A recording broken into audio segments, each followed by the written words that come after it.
So looking forward, what is the future of potential measles elimination or measles eradication, both in the US and globally?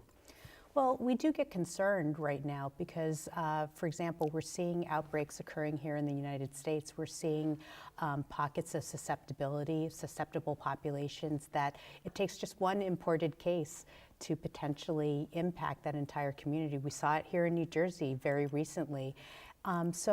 Just like we were talking earlier about the different trends, secular trends in measles activity over the centuries, that for the longest time before the vaccine was available, we saw hundreds of thousands of cases. Yes. Dropped. Then we saw small increases in the early 90s, some related to the need to get a second dose, some related to under-vaccination of those urban populations, as you said. It's very possible that we might see blips as well. We've seen this in our recent history too, where from time to time we'll see outbreaks occurring, large outbreaks occurring.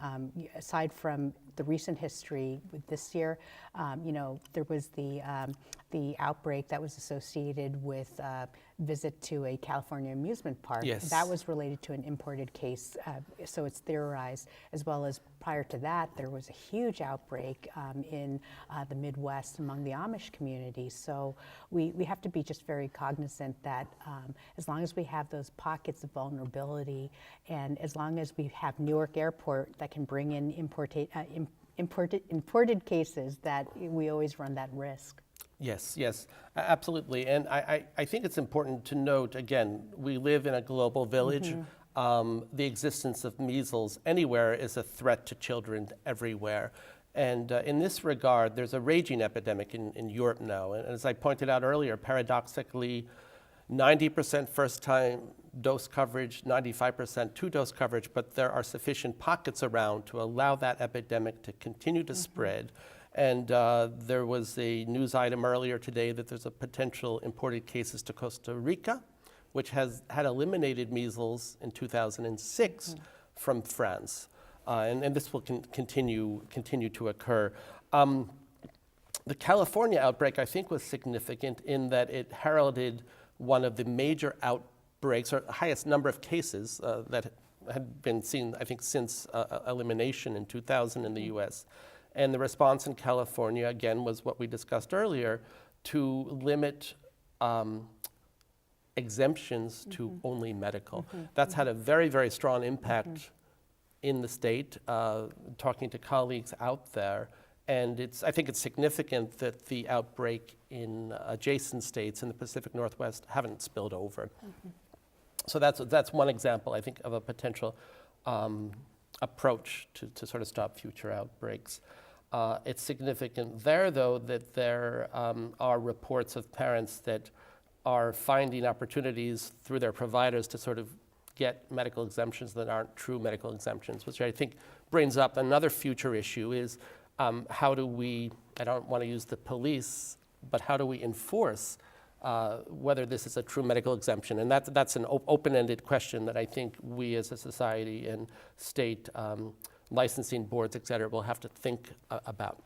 Right, I think school requirements, immunization requirements before school entry are a very important tool that can be used to bring up the immunization coverage, but we have to look at it as one of many different, a multi-pronged approach, because again, looking at the task of physicians, whether it's related to, getting the MMR vaccine, to the challenge of every single year getting everybody vaccinated for flu, that these are all vaccine preventable diseases. Yes. And the first thing is, getting back to ensuring that that patients are well educated on the significance of how this can prevent disease. Because we have to remember that one of the big messages that we have to get out there is that, there isn't any evidence that shows that vaccines have long-term impact, like adverse effects on people. But you do run the risk of impacting your life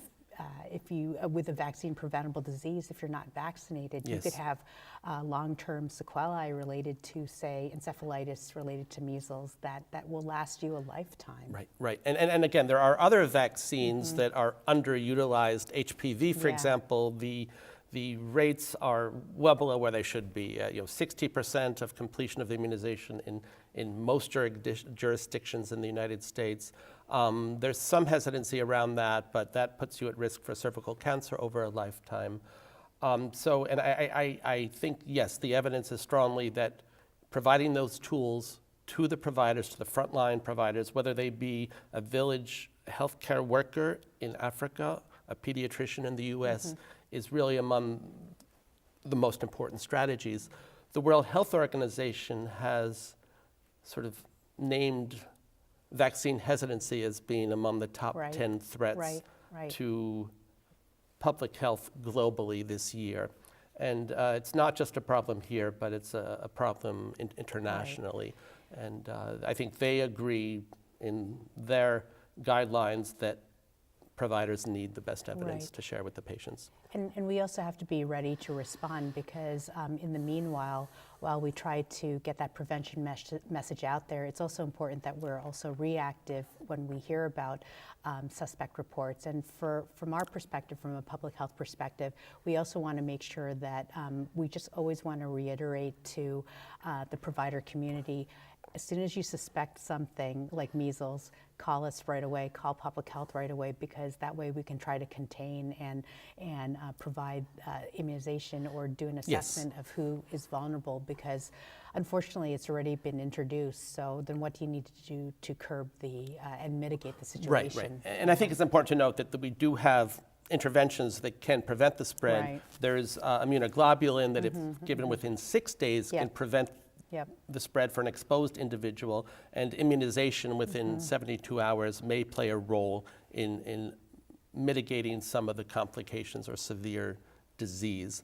The cost of all of this, though, is very, very high. I mean, the relatively small outbreak in Washington State has already cost over $1 million, so we have to keep that in mind. And look at that cost compounded globally. We have an opportunity to eliminate, eradicate. Not to do it costs tremendous amount in terms of lives.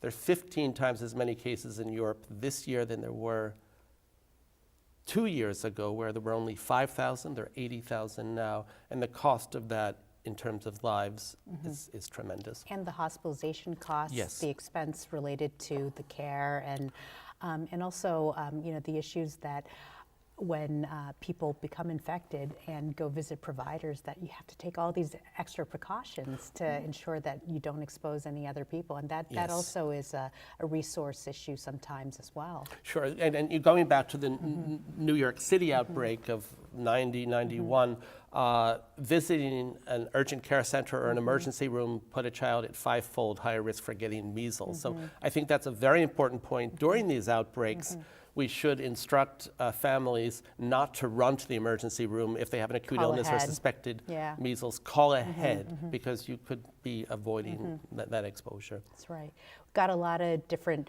ways that we have to approach this particular situation right now. But we're hoping that, at least from a public health perspective, that this rise in these imported cases, these outbreaks, at least is bringing awareness that hopefully it makes everybody more mindful about taking those steps to prevent it.